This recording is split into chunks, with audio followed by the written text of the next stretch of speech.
With this new feature, many improvements have been made to the images workflow that will enhance importing any other image type as well. There are a handful of Manage Images improvements for images and PDFs. A tooltip in Manage Images now reports information on hoverover. BIM 360 and desktop connector paths have been enabled, and an option for relative paths has been added.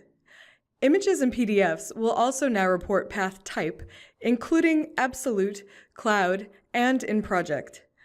There are also improvements to scale and size functionality for images. Direct modification of the scale parameters has been enabled, and width and height are now reported in a meaningful format with no leading or trailing zeros.